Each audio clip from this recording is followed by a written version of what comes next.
Hello, welcome back. Incredible nursing coaching classes में आप सभी का फिर से स्वागत है।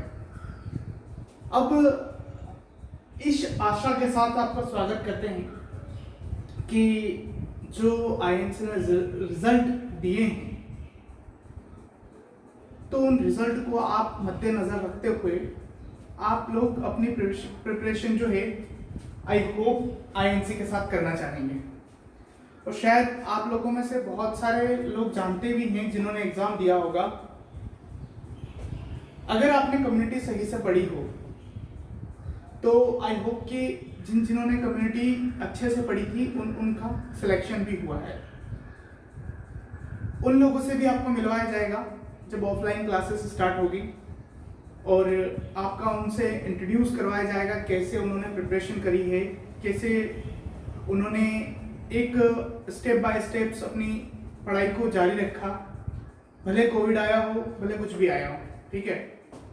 और उसी के साथ में आज से अपन एक नया शुभारंभ जिसे बोलते हैं वो करने जा रहे हैं। इसकी डेली क्लास आएगी, ठीक है। सारे के सारे क्वेश्चन बेस होंगे।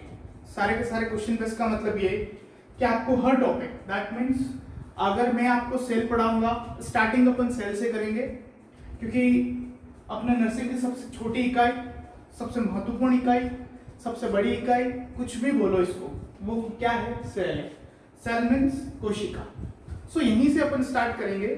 लेकिन आपको मैं ये बता दूं कि आपको उसके थ्रू प्रिपरेशन कैसे मेंटेन करना है, कैसे हैंडल करना है। दैट मीन्स कि पढ़ाना कोई बड़ी बात नहीं है, एक छोड़ के 10 कोचिंगें भी खुल जाएगी, ये मैं आपको बता दूं। लेकिन सबसे मेन बात होती है पढ़ाने में कि आपको वो पता होना चाहिए कि एग्जैक्टली आने वाले एग्जाम में आएगा क्या, ठीक है। जैसे अभी नोटसेट की बात करते हैं तो नोटसेट एक हवा से बना रखी है लोगों ने कि मतलब बहुत टफ आता है। लेकिन अगर उसको क्लियर करने का अगर मैं जादुई फॉर्मूला जिसे बोलते हैं वो बताऊं तो आप लोग विश्वास नहीं करेंगे कि सर इतना भी इजी हो सकता है क्या, या सब कुछ इजी हो सकता है।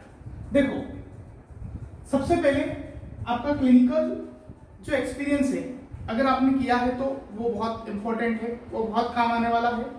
क्यों? क्योंकि हॉस्पिटल्स में आप लोगों ने देखा होगा कि बहुत ज्यादा काम करने वाले हैं नहीं। आप समझ रहे हैं, मतलब हॉस्पिटल्स में काम करने वाला ज्यादा होते हैं, लेकिन मन लगा के काम करना, इंस्ट्रूमेंट के साथ खेलना जिसे बोलते हैं अपन, इंस्ट्रूमेंट के साथ खेलना, दवाइयों के साथ मजे करना, उनको वो लोग आपको बहुत कम मिलेंगे। तो अगर वो उन्हीं लोगों में से अगर आप हो तो आपको लगभग 40 मार्क्स, कितने मार्क्स? 40 मार्क्स जो है वो आपको कौन दिला देता है? वही क्लिनिकल इंस्ट्रूमेंट। दैट मीन्स जो भी इमेज बेस्ड क्वेश्चन है वो आपको कितने मार्क्स दिला रहे हैं? 40 मार्क्स आउट ऑफ 120। कितने चाहिए अपने को पास होने के लिए? 120 चाहिए। सबसे इंपॉर्टेंट क्राइटेरिया 40 मार्क्स का, ठीक है। सभी की तरह मैं भी बताऊंगा, सभी की तरह इमेज बेस मैं भी आपको क्लियर करवाऊंगा। लेकिन इमेज बेस में आजकल क्या चलन चल गया है कि इमेज बेस का मतलब ये छोटी छोटी कैंचियां उठा के बता रहे हैं। अरे वो कैंची नहीं पूछी जाएगी। आप लोग उस कैंची पे ध्यान देने से अच्छा है कि उन चीजों पे ध्यान दो जो आजकल के युग के लिए इंपॉर्टेंट हो चुकी है। जैसे कोविड चला तो 19 और 20 का ऐसा, जो 2019 है और 2020 है, उनका ट्रेंड ये रहा कि ज्यादा से ज्यादा वेंटिलेशन और ज्यादा से ज्यादा ऑक्सीजन सिलेंडर और ज्यादा से ज्यादा जो रिलेटेड टू इश्यूज हैं, दैट मीन्स वेंटिलेटर से रिलेटेड, ठीक है। तो अधिक से अधिक क्वेश्चन यहां से पुट अप किए गए। नाउ अभी की जो कंडीशंस है वो जस्ट आफ्टर कोविड की है, ठीक है।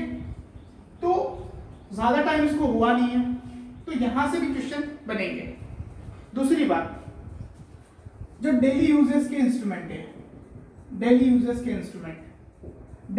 के इंस्ट्रूमेंट ज्यादा नहीं होते हैं। मैक्सिमम 15 to 20 मार्क्स के क्वेश्चन, मतलब 15 to 20 जो ये होते हैं, ज्यादा से ज्यादा, रुकना आप लोग,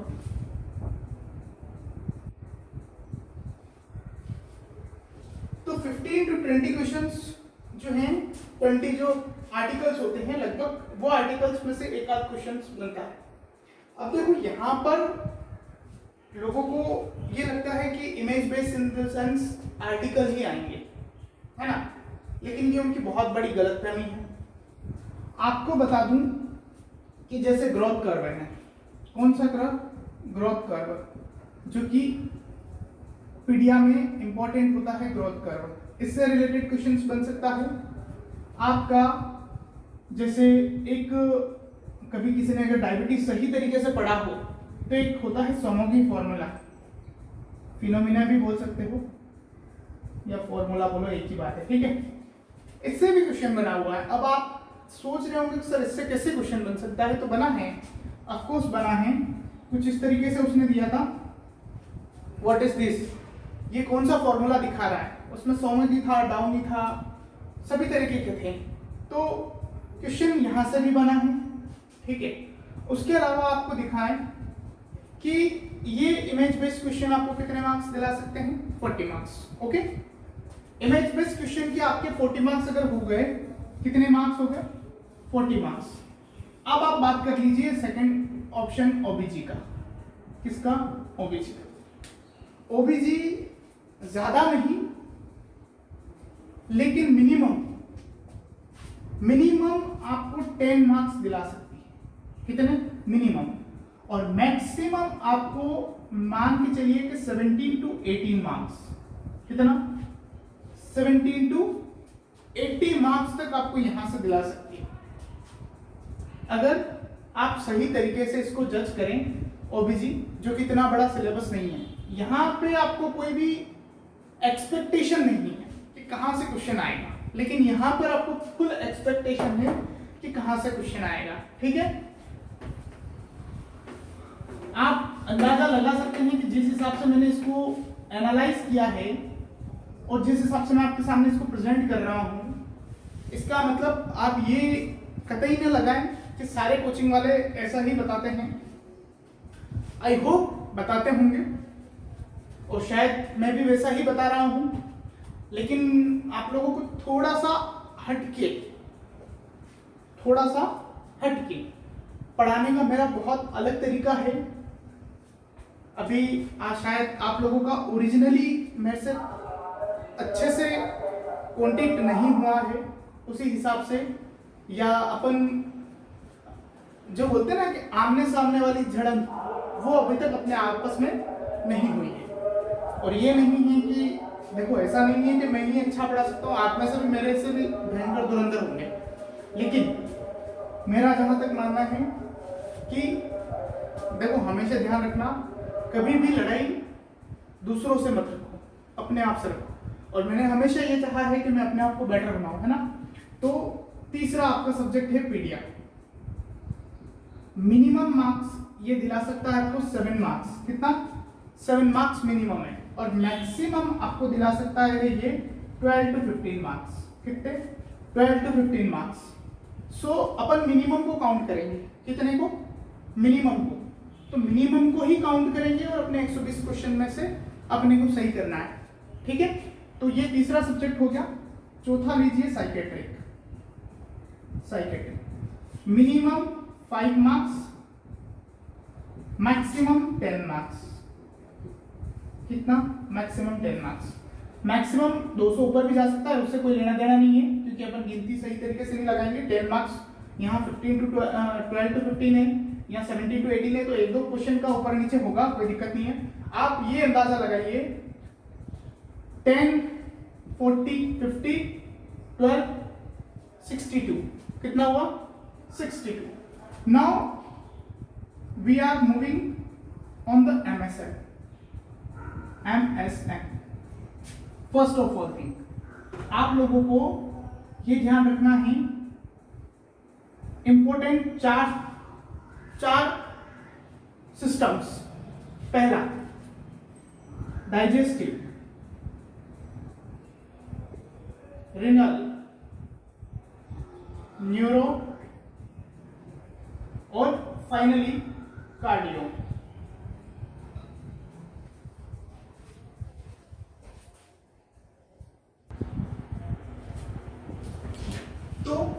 जैसा कि बोल रहा हूँ कि digestive system, renal system, neuro, cardio, और ये है मोस्ट इंपॉर्टेंट। कौन से? Most important. और लेस इंपॉर्टेंट में 2 यूनिट कौन कौन सी बची हुई है आप लोगों को पता पड़ रहा होगा। एक है रेस्पिरेटरी, और अभी रेस्पिरेटरी मोस्ट इंपॉर्टेंट हो चुकी है। क्यों? क्योंकि कोविड की वजह से। ठीक है, तो यहां पर आपको ज्यादा फोकस देना है। मेन इंपॉर्टेंट चीजें यही हैं। आपको इमेज बेस में स्केलेटल सिस्टम पे ध्यान देना है, कम से कम 3 क्वेश्चन मार्क के चलिए, और यहां पर आपको 5 क्वेश्चन के लिए स्केलेटल सिस्टम पे ध्यान देना है, स्केलेटल सिस्टम पे। ठीक है, तो ये आपका जनरल व्यू है। एमएसएन डाइजेस्टिव से मैक्सिमम 7 नंबर, रीनल से लगभग 7 नंबर, न्यूरो से लगभग 5 to 8 मार्क्स, कार्डियो से आप 10 to 15 मार्क्स। ओके, सो 7, 7, 7 और 15, तो 7, 7, 7 और 15, average 35, 35 plus psychiatric 10 marks, 8 marks है ना। तो 8 प्लस 7 प्लस 10 प्लस 40। ठीक है, ये अभी एक छोटा view. 5 marks plus 5 plus 5। Okay, now move on to other subject. MSN हुआ, साइकेट्रिक हो गया, पीडिया हो गया, ओबीजी हो गया। ओके, अब बात करें कम्युनिटी। क्या है कम्युनिटी? तो maximum 5 marks, research average 5 marks. Okay, उसके बाद मैनेजमेंट 3 to 4 मार्क्स। कितना? 3 to 4 मार्क्स। और ये वो सब्जेक्ट हैं जो आपको अच्छे से याद होना चाहिए कि ओरिजिनली अपने सब्जेक्ट क्या क्या है। ठीक है, और अभी इनको अपन अगर कवर करें तो इसमें आप जोड़ दीजिए 5 + 5 + 4 मार्क्स। सो इनको काउंट कर लो, इसको अपन 1 मिला लेते हैं तो ये हो जाएगा 40। ठीक है, तो 40 40 80, 80 और 5 5 10, 90 और 10 100 और 15 115 और 9, 115 और 9 124। कितना? 124।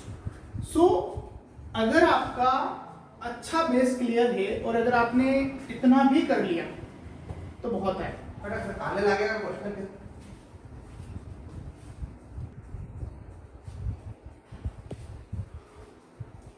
तो आप लोगों को देखो, ये पूरा मैंने कंप्लीट बता दिया सिलेबस।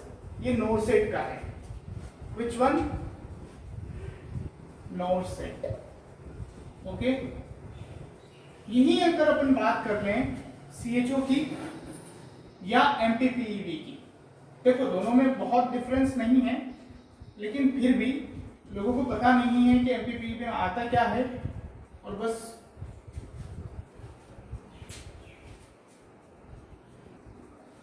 अब कोचिंग है तो खोल के बैठे हैं, लेकिन उनको पता नहीं है कि पढ़ाना क्या है ना।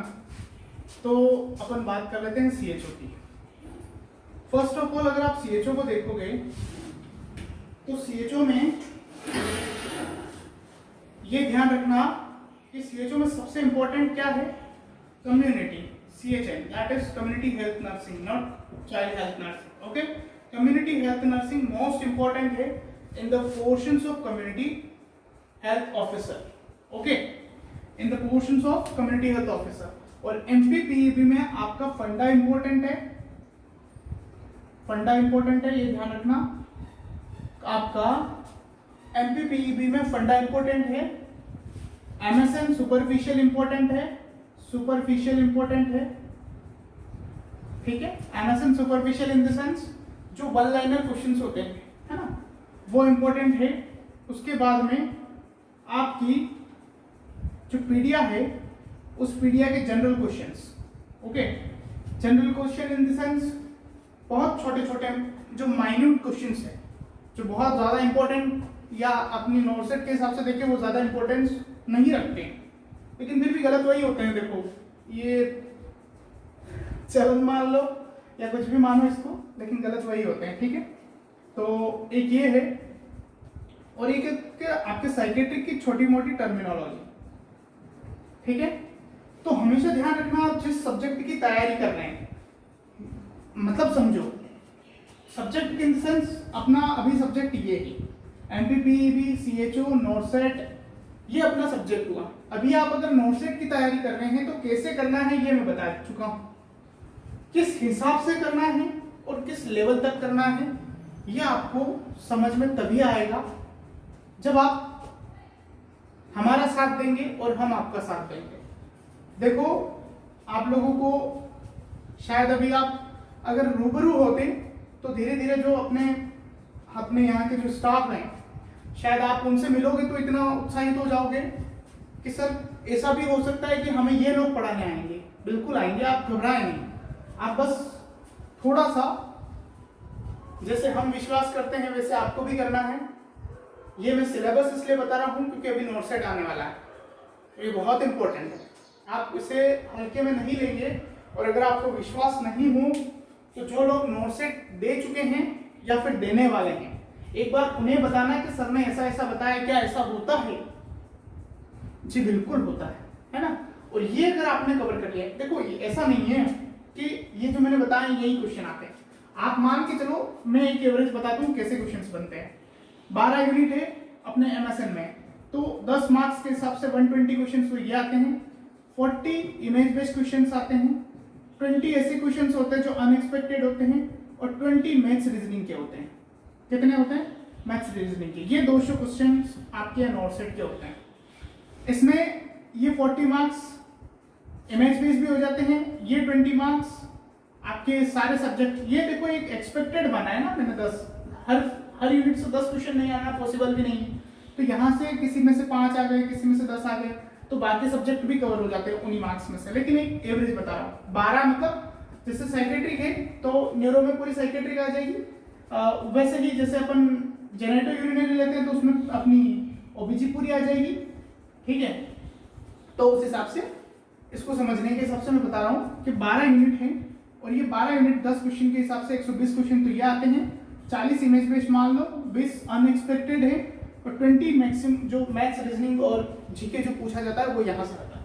तो दैट इज एग्जैक्ट क्या पूछता है नोटसेट वो है। और ओरिजिनली नोटसेट को पास करने के लिए क्या करना होता है ये रहा। सीएचओ एमपीपीईबी में क्या करना होता है? सीएचएन पे फोकस करना, फंडा पे फोकस करना, साइकेट्रिक की टर्मिनोलॉजी पे ध्यान देना, पीडिया को जनरल पढ़ लेना, और एमएसएन सुपरफिशियली निकाल लेना, ठीक है। सुपरफिशियली इन द सेंस जो मार्केट की जो छोटी मोटी बुक्स है उनको निकाल लेना, एक बार एक दो बार क्वेश्चंस को कवर कर लेना, दैट इज सीएचओ के लिए काफी। So it is overall regarding the syllabus of NORCET MPPEB CHO. Now other vacancies की बात कर लें, जैसे ईएसआईसी 100 क्वेश्चंस होते हैं, बट 70 to 75% नर्सिंग फील्ड से होते हैं, 20 to 25 क्वेश्चंस, 25 to 30 क्वेश्चंस मान के चलिए कि लगभग उसमें 25 to 30 क्वेश्चंस जो होते हैं मैथ्स रीजनिंग जीके के होते हैं। उसमें आपको मैक्सिमम 70 मार्क्स चाहिए होते हैं। ईएसआईसी कितना? 70 आपको मार्क्स चाहिए होते हैं पास करने के लिए, ठीक है। अगर आप 70 ले आते हो तो आप सिलेक्ट हो जाओगे ईएसआईसी में, है ना। उसके बाद डीएसएसपी, ये एक बहुत अद्भुत है, ये 50-50 का इसका आता है, या फिर 60-40 का आता है इसका। 60-40 में 60% नर्सिंग, 40% अदर आता है, ठीक है।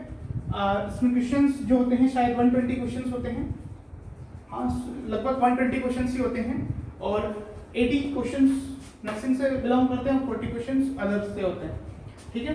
एक बार 50-50 भी किया था इन्होंने कि 50% नर्सिंग और 50% अदर था, तो वो कुछ क्राइटेरिया जमा नहीं, इनको भी नहीं जमा और पास करने वालों को भी नहीं जमा, क्योंकि दोनों में पास करना होता है 50-50 में। इसका मतलब ये नहीं कि अगर 50-50 ये सही कर दिए इसमें से 20 सही किए तो गलत, आप दोनों में पास होना जरूरी है, ठीक है। सो ये एक छोटा मोटा सिलेबस का कवरेज था। आज अपन सेल से रिलेटेड छोटा मोटा देखेंगे, लेकिन टाइम को अगर देखें तो आज आपके लिए सिलेबस और सबसे बड़ा अनाउंसमेंट यही है अपना कि अपन अब बहुत जल्द ये ऑनलाइन क्लासेस ऑफलाइन में शिफ्ट करने जा रहे हैं। ऑफलाइन का मतलब आपके सामने हमें रूबरू होने का मौका मिलेगा, और मैं चाहता हूं कि आप लोगों में से जितने भी हैं, देखो मेरा 1% भी मोटो ऐसा नहीं है कि आप किस कोचिंग पे पढ़ते हैं किस पे नहीं पढ़ते हैं, मुझे उससे कोई लेना देना नहीं है। आप जाएं, आपकी इच्छा, कोई दिक्कत नहीं। आपका सिलेक्शन मैटर करता है, आपको भी पता है ये बात, और मैं भी यही बोलूंगा कि आपका सिलेक्शन आपके लिए इंपॉर्टेंस रखना चाहिए, ना कि कोई कोचिंग। अगर मैं अच्छा पढ़ाता हूं तो आपको मेरे पास आना चाहिए, अगर कोई दूसरा अच्छा पढ़ाता है तो उसके पास जाना चाहिए, ठीक है। और ये कोई मार्केटिंग नहीं है, ये कोई बहलाने फुसलाने वाली बात नहीं है। आप भी जानते हैं, आप भी बड़े हो चुके हैं, हम भी जानते हैं, क्योंकि हम भी इसी फील्ड से होके निकले हैं, तो इसी स्टेज से होके निकले हैं, तो आपको भी पता है कि अपने लिए क्या बेटर है और क्या खराब है। ओके, सो देखो, अगर मैंने आपके सामने इसको इस तरीके से डिवाइड किया है तो I know about that questions कि कौन से क्वेश्चंस पूछे जा सकते हैं। इमेज बेस 20 to 25 मार्क्स की गारंटी है कि उन्हीं में से आएगा, लेकिन 15 to 20 क्वेश्चंस, दैट इज आप उसमें से लगभग 10 क्वेश्चन तो आप खुद सही कर लेंगे, 5 क्वेश्चन ऐसे होंगे जो ना तो आपको आते होंगे और ना ही हमें आते होंगे। ये मैं आपको रियलिटी बता रहा हूं कि 5 क्वेश्चन ऐसे होंगे जो ना तो आपको आते हैं ना हमें आते हैं, ठीक है। सो उन 5 क्वेश्चन को छोड़ दिया जाए तो 35 मार्क्स यहाँ से कवर हो जाएंगे। फिर भी आपका 125 में से 124 मार्क्स आ रहा था, 124 में से आपको कितने कवर हो जाएंगे? आराम से 190 क्वेश्चन आपके सही हो रहे हैं अगर उन 5 को छोड़ दिया जाए तो, ठीक है। ये ओबीसी आपकी 10 मार्क्स की मैंने बोली है, जबकि ये बहुत ज्यादा आती है, और इसमें आप मिनिमम 20 to 30 क्वेश्चंस, मतलब यहाँ पर आप मान के चलिए कि 10 मार्क्स की मैंने आपको बोला है, लगभग आप इसको 15 मार्क्स तक पहुंचा सकते हैं, ठीक है। पीडीएफ मैंने 7 मार्क्स की बोली है, ये हो भी सकती है कि ज्यादा चली जाए, कम भी हो जाए, कोई इश्यू नहीं है इसमें। एमएसएन का मैंने जो बताया आपको, ये वाला पोर्शन बहुत ज्यादा इंपॉर्टेंट है, तो इसीलिए इस पर मैंने वो बोला है, ठीक है। तो ये आप लोगों की एक बूस्टअप क्लास थी जो आपके लिए शायद हेल्पफुल होगी, और जितना हो सके आप अपने फ्रेंड सर्कल को शेयर करते रहिए, और जल्द ही ऑफलाइन में भी मुलाकात होगी और डेली अब ऑनलाइन भी मुलाकात होगी, क्योंकि क्वेश्चंस की भरमार अब आपको आने वाली है। अपन जो ऑनलाइन बैच चलेगी उसका कोई शुल्क नहीं है, वो बिल्कुल निःशुल्क चलेगी और इसी पैटर्न पे चलेगी। इसी pattern in the sense not set pattern पे। नोट सेट पैटर्न का मतलब ये हुआ कि आपको डायरेक्ट क्वेश्चन कराए जाएंगे। ये इमेज बेस्ड क्वेश्चंस आपको लास्ट टाइम कराए जाएंगे। एक छोटा सा टॉपिक और छूट गया है, emergency nursing. Maximum 5 to 10 questions आते हैं इन द इमेज बेस में भी, उसको गिन सकते हो आप। ये इसी के अंदर से है ना, इसी के अंदर से है। 5 क्वेश्चंस उसमें से 2 या 3 क्वेश्चंस इमेज बेस में से हो सकते हैं, 2-3 क्वेश्चंस आपके थ्योरी पोर्शंस में आ सकते हैं। तो इमरजेंसी एक इंपॉर्टेंट पोर्शन है, तो ये आपका ओवरऑल हो चुका है, ठीक है। और बहुत जल्द आपसे ऑफलाइन मुलाकात हो और आप लोग अच्छे से देखो। मेरे हिसाब से आप लोगों को ये करना चाहिए कि अभी जो मैंने ये सिलेबस आपको बताया है, ये पूरा आपकी पहली कॉपी के पहले पेज पे आपके ऊपर लिखा होना चाहिए कि आपको क्या करना है। लड़की है तो नर्सिंग ऑफिसर बन के ही छोड़ना है, 80% का पूरा फायदा उठाना है। लड़का है एमपीपीबी, राजस्थान गवर्नमेंट जो अभी स्टाफ नर्स की वैकेंसी आई है का रिम्यूनरेशन हो चुका है, शायद वो भी बहुत जल्दी आ जाएगी, उसका आपको रखना है। साथ ये इसी पोर्शन आपको ध्यान में रखना है।